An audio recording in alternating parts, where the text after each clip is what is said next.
just whilst it's being set up, I've just started my PhD, so this is very early days. I'm beginning to find the shape of what it is that I'm studying. It starts out really from locating my own work, my own practice and experience. If we've got time, I've got about a 2.5 minute piece of music to play, which will be an illustration of something that I'm working my way through. So, let's see if this is going to work. I did my master's degree 20 years ago, essentially around music theory and music philosophy.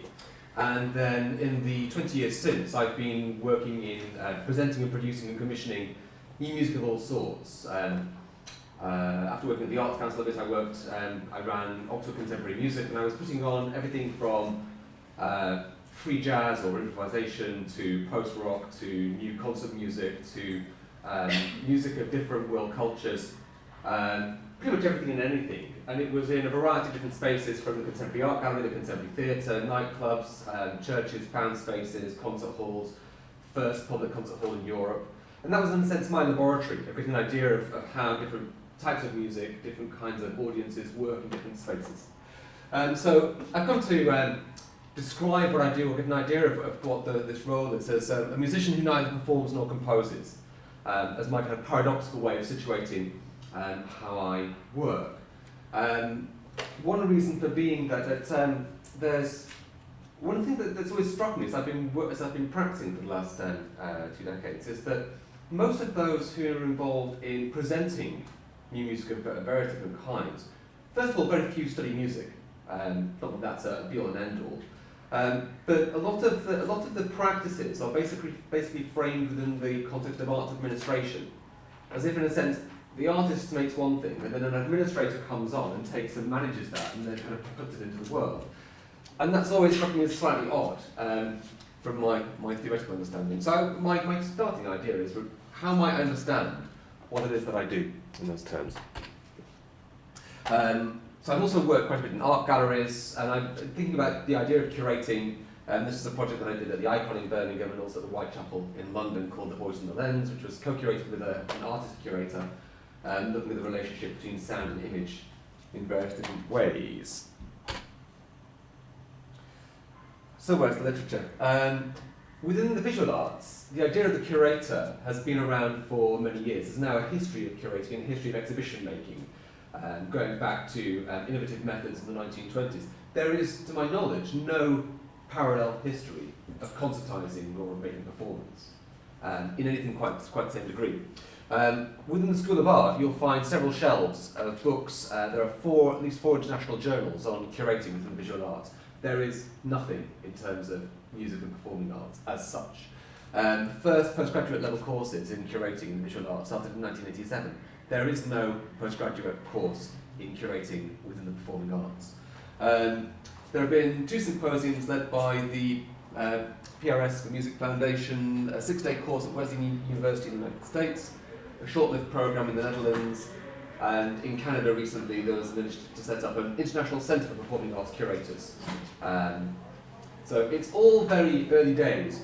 If you were to Google music curating, what you'd come up with is DJ's playlists. And this draws on one aspect of what curating is understood to be conventionally, that within an affluent society where we've got so many different things to choose from, a certain skill in selecting is required. So you can curate your own meal when you go to some restaurant. You can curate the design in the hotel that you go to. You can curate what you choose to wear. These kinds of ideas of curation are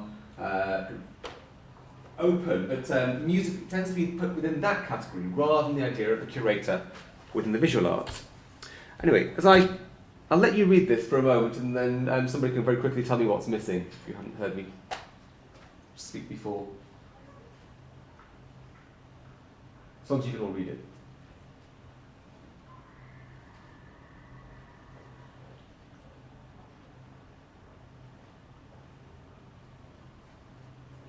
Anybody got to the end? So it just struck me that after a very long description of what curating might include, the one thing that's missing is music. Similarly, if you read from, it's just the credit, if you were to speak with people who curate performance art within an art context, the term curating is something that is very much ambiguous and ambivalent, and they tend to describe themselves as producers or think more in terms of production.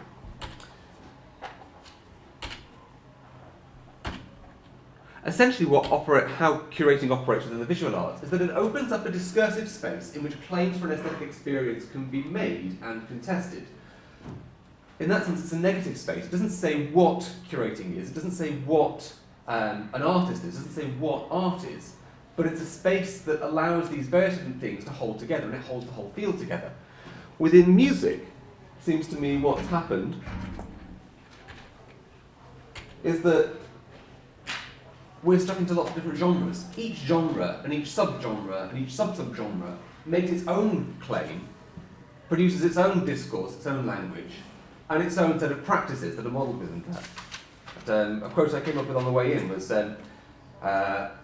one might posit that the very denial of genre in the discourse of, this is about free jazz in this case, but free music practitioners, is itself a genre convention. It seems to be impossible to think your way outside of genre as a way of framing what music is. I'm not going to have time to play this music clip, am I? But if we did, then I could give you a very brief idea of what I might mean of something which doesn't operate in that way. Is the sound... I don't know if the sound file's loaded on here or... Yeah, if you wouldn't mind, sorry.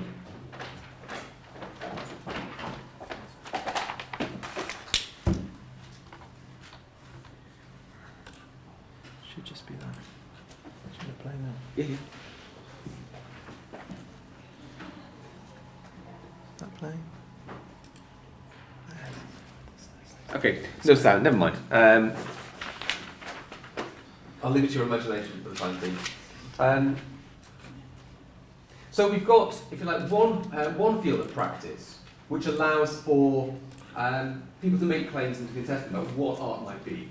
And we have another field of practice where every individual claim is its own claim, and it doesn't drag in the rest of the field. And some indications of that, very briefly, are the discussion I've had recently about the distinction between sound art and sonic art, where sound is the way in which, if you want to talk about sound, that's the way of bringing within the discursive frame of art the various different things that might otherwise be called musical and related to the aural. Sonic art is largely seen as another genre with its own discourse and its own practice in relation to music.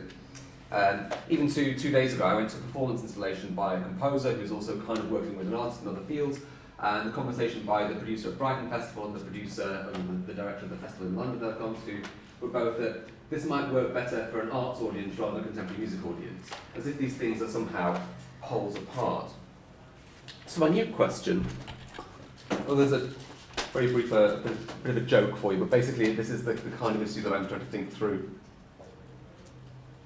So I mean, I'm not religious, but I do believe that there simply can't be all this order, all this structure and design, around us, without some sort of deeper meaning behind it all. Something profound, and from Boom Shakalak by Apache Indian. So, did I get my new question? I didn't get my new question. Oh, there we go. So how much critical... Sorry, going too fast. So how much critical space allowing claims for and against aesthetic experience through the production of music be conceived in such a way that might cut across genres while recognising differences in styles and practices? That's kind of the challenge that I'm setting out for myself. And essentially, I'm trying to do this by looking at the relationship between discourse and practice. So the way in which different ways in which claims have been made for music as an aesthetic experience have been then related to the way in which the different rituals and practices are carried through for the way in which we then experience music and the way in which music is actually presented or made public. And there are various different theoretical models that I want to apply to this. One is looking at the relationship of subject and object in terms of how listeners relate to music as an experience. Moving from something which, from a model which very much respects the sovereignty of the subject and the object, to one that's a much more dynamic model. So moving away from the idea of the artistry of music being located exclusively within something called music, which is separate from me, to something which is produced socially. recognising that the social production of music is not something that is necessarily about creating homogenous communities or something that a community that has identity, so much as respecting otherness and looking at problems in the way in which the self is constructed through music.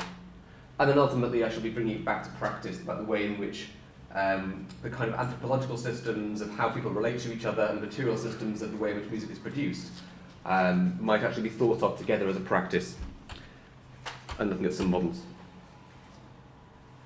There we are. That's where I'm up to, and in a year or two's time I'll be able to tell you where I'm up to. Thank you very much.